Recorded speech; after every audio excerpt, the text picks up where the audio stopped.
But now we have David Karoly, Sasha Braybrooke, who just spoke, Rod Campbell, and Varsha Yajman. This is kind of our attempt at genuine community consultation on ESG at Monash, because as staff and students know, these processes are very bureaucratic. They often don't allow for questions to be asked of the authorities at Monash and upper management about ESG, about the role of fossil fuels, about higher education, about integrity and transparency. And I definitely have a few questions I'd like to ask if no one else has any ideas. But just generally, I'm going to ask if anyone in the audience, after hearing everyone's speeches today and their areas of expertise, in economics and student unionism, in climate science and youth advocacy, has questions they'd like to ask any of our panelists about Woodside at Monash, about ESG and its role in the fossil fuel transition, or more generally. Mic to the crowd. Yeah.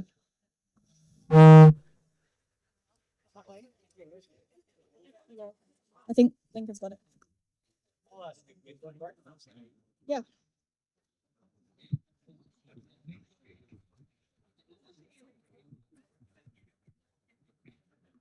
Hello, thanks very much for your, coming and sharing your expertise with us today, panelists. Something Rod said was he'd really like to be speaking at a protest. Now, tell me, Rod, what's your dream protest here at Monash? Like, what would you like to do most here at Monash or generally? I'd really like to thanks for that question.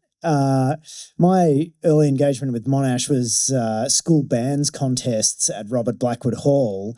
So, I was a little bit disappointed that I wasn't asked to participate in more of a musical number protesting. And, my trumpet playing is pretty powerful. I think it could have persuaded a few more people to scan the QR codes, put in submissions, and get rid of this partnership with Woodside.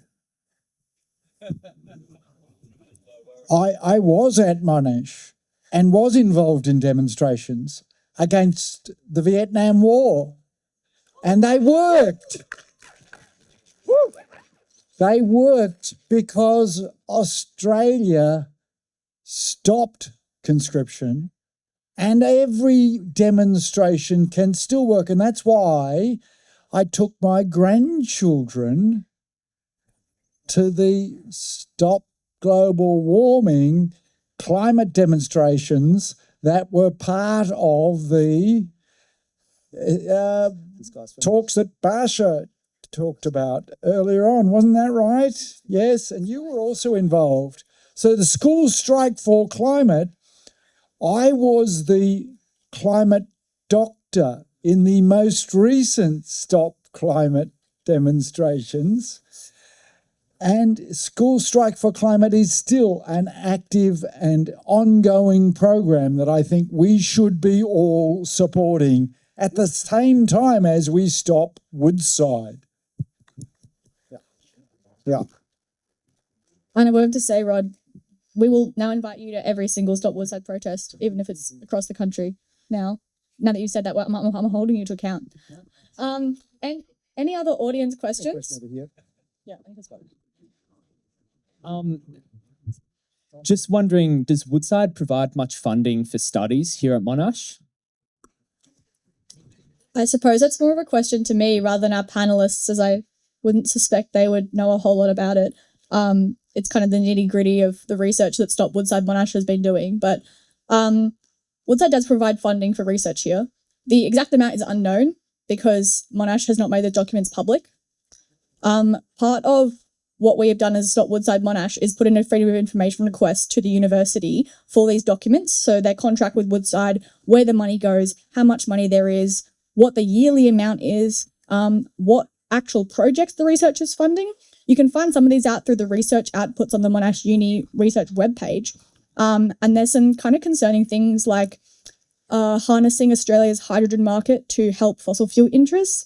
There are things like a lot on carbon capture, which other people interested in in climate science and the science of energy transition will know is currently a very speculative technology used to greenwash the continued extraction of fossil fuels. In terms of concrete numbers, we do know that the current Woodside building, less than 10% of it was paid for by Woodside. It has Woodside's name on the side, but less than 10% of that building was paid for by Woodside Energy. So unfortunately, I can't give you any concrete numbers on how much money Woodside gives Monash or where it goes. Believe me, I'd love to know, and that's why we submitted that FOI. And hopefully the Information Commissioner of Victoria will force Monash to release those documents so that the information is made public to Monash students and staff about what Woodside's actually funding at this university and how much, because we just don't know. Yeah. I can have a bit more of a crack at that. Australia Institute's got some research coming out in the next couple of weeks on fossil fuel university relationships in Australia more broadly. I think there is one scholarship here that Woodside pays for that's about $100,000 a year, and they're involved in some ARC linkage grants as well that they make some sort of contribution to. That's Australian Research Council grants, but you're definitely talking, I don't know, high hundreds of thousands of dollars a year, or maybe low millions. Like the Australian LNG, the Australian gas industry made $100 billion in windfall profits since the start of the Ukraine war.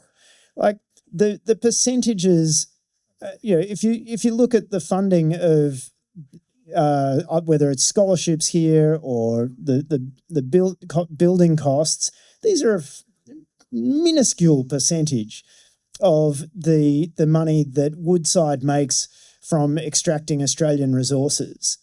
And, it's been Woodside that has been a real influence on the way we tax gas in Australia, or don't tax gas in Australia. Our recent estimate was $170 billion worth of LNG, liquefied natural gas, was exported. Unnatural liquefied gas, we'll call it, was $170 billion worth of gas exports, paid nothing to Australia in the last 4 years. Zero royalties, zero tax. And the idea that for such little contribution, you can have major institutions like Monash have your name on the side of a building is a disgrace. And Monash is far from alone. If you glance through the Woodside annual report, you'll see many pictures of surf lifesavers in T-shirts and hats that have Woodside written on them.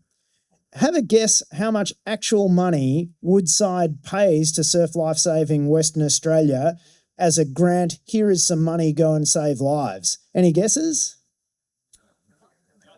It's zero. Bang on. They give them the hats and the T-shirts.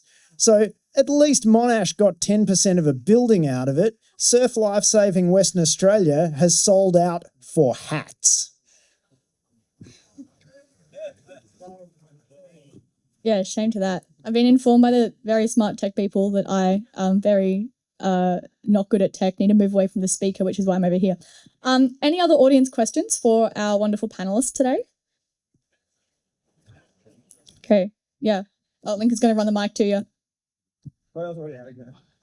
Sharon. Thank you for the amazing talks you gave.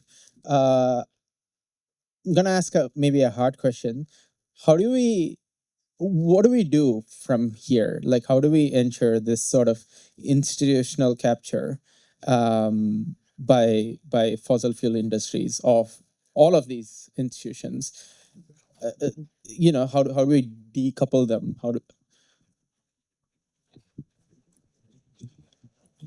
I'm not a lawyer. There's a lawyer over here who will tell you how it works, but I am an expert witness in court cases against companies that are misrepresenting the science around climate change in what is called greenwashing.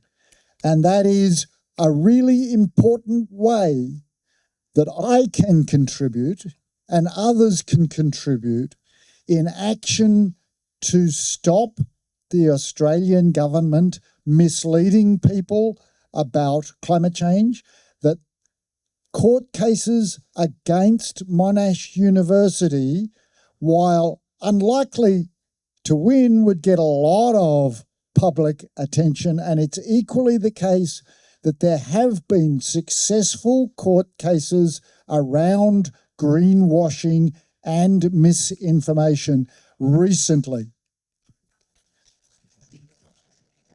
Other thoughts? Yeah. Join the union. Rod said join your union. Yeah. Well, you can say join. I can. I would definitely say join a union, and I think I can only really speak for it from a campus perspective, I suppose. But I think, like I said before, it's a lot about staff and student solidarity here, because there's grassroots activism. Then there's also, I guess, lobbying is the wrong word, but there's campaigning to the upper management directly. There's running big petitions. It's a lot of everything that gets combined, and that's sort of where the level starts. And I think I mentioned before, but in a meeting with the Vice Chancellor, I said, I think that everyone wants to see this Woodside partnership ended. And she said, oh, well, I don't not everyone thinks that. Some staff and students don't think that. And we need to help Woodside transition to a greener future, to paraphrase. So I think that when we come together and actually show from multiple different avenues that this is not something that people want, then it's when it becomes really powerful. Yeah, I feel like over the past few years, climate change isn't seen as much as a priority as it was during, 2019. I feel like it was sexy to go to the protests and strike and talk about it. And I think that sentiment has died a little bit. We also have an attention economy, and I think so much of the focus, and as it should be, is on Palestine right now. But then making sure to connect and understand that all of these issues actually intersect, and the Indigenous people and what they're experiencing, those solidarities are there. And the cost of living crisis is a big thing. We actually saw a decline even in Greens voters, and they're prioritizing environment as a top issue. I think most people, it's been housing and cost of living, but it's cost of living is going up because there's a drought in Spain, and that's where we get oil, avocado oil or olive oil or whatever. And it's those things that might sound a little bit silly, but they all are connected. And I think the reframing of it and talking about how renewable energy is actually cheaper and how those solutions are better for us long term, which I feel is hard to do on an individual level. But as you said, bringing people together is so, so important, because I think that sentiment of how much we care about the climate has decreased a little. And I feel a lot of people still care, maybe just not prioritizing it as high on their agenda. We have time for one more audience question. If anyone has something they're itching to ask our panel over here. Yeah, beautiful. Do we have another mic running around somewhere?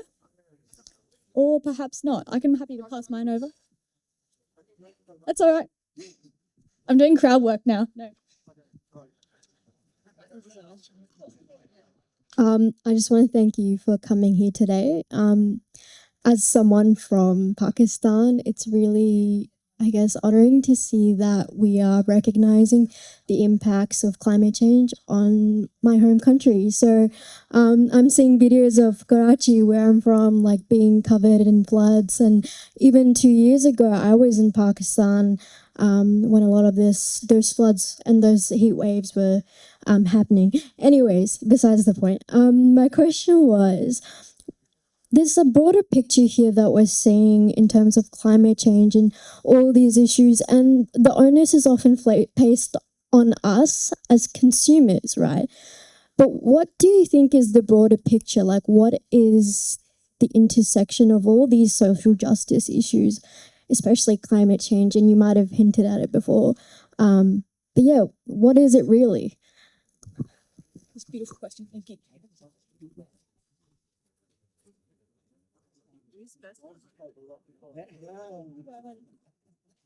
Hello.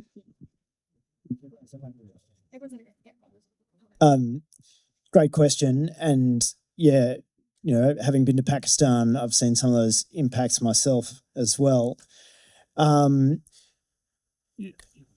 it's all about holding institutions to account. It's, as Varsha said, it's not about, not buying a T-shirt on Temu or something. It's about holding institutions to account, whether it's your university, your council, your student union, your union, your local government, or the federal government. It's about holding institutions to account and making sure institutions behave with integrity. And that is why, as I said in my talk, that is why there is a genocide. That is why there is climate change, because institutions are not behaving with integrity. So it's up to all of us to organise, to join things, to get involved, to put in submissions, because as a great politician in Canberra once said to me, the country is run by the people who turn up. And so thanks for turning up today.